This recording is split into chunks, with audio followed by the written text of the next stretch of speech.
तो अभी जो रिसेंट नोटिफिकेशन आया है उसने हम सब का दिमाग थोड़ा सा हिला दिया है।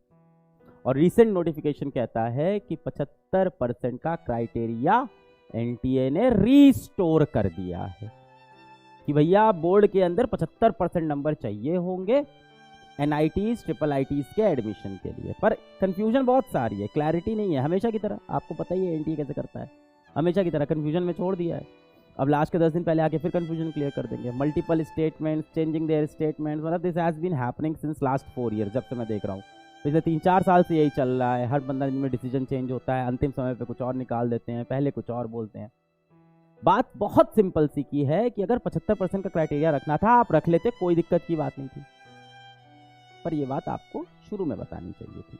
ये बात आप एकदम अंत में लेके आ रहे हैं। मेरे ड्रॉपर स्टूडेंट्स का क्या होगा जिन्होंने अपना 1 साल ड्रॉप किया ये सोच के कि मैं इस साल आईआईटी की परीक्षा लिखूंगा। मुझे तो नहीं पता है कि 75% आपको चाहिए होंगे। आपने लास्ट ईयर हटा भी दिया था और ये भी नहीं बोला था कि नेक्स्ट ईयर रिस्टोर कर देंगे। 22 ईयर के शुरुआत में आप ये बात क्लैरिफाई कर देते। बहुत सी बातें हैं। ड्रॉपर्स के लिए 75% होगा, जो कोविड में एग्जाम दिए उसका क्या, कुछ नहीं भाई, होगा 75%, अभी तो यही कह रहे हैं। पर अभी बहुत डाउटफुल तरह से बोला है। एक थोड़ी सी गुड न्यूज भी आप कह सकते हो, इसके अंदर थोड़े से पॉजिटिव पॉइंट्स भी छुपे हैं, मैं आपको दिखाऊंगा, बट ओवरऑल तो नेगेटिव ही है। What about 75% criteria for topper? एक तो आपने जेई की डेट सडनली धड़ाम से ऐसे डाल दी। यही डेट आपको देनी थी, आप नवंबर में दे देते भाई, है ना। ये सर आप मतलब आपके सर्कुलर लास्ट मोमेंट क्यों आते हैं? यू आर मतलब नेशनल टेस्टिंग एजेंसी, आपके सर्कुलर लास्ट मोमेंट 1 महीने पहले आपके सर्कुलर हमेशा ड्रॉप होते हैं। दिस इज नॉट फेयर ना। मतलब हमारे बैच के टेस्ट होते हैं, उसका सर्कुलर हम लोग साल के शुरू में दे देते हैं।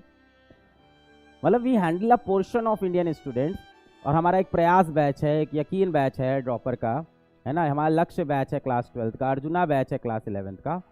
उसमें कब कौन सा पेपर होना है ये साल के शुरू में हम बता देते हैं कि भाई देखो अब ये पेपर होगा, अब ये पेपर होगा, उसका सिलेबस भी डिफाइन कर देते हैं।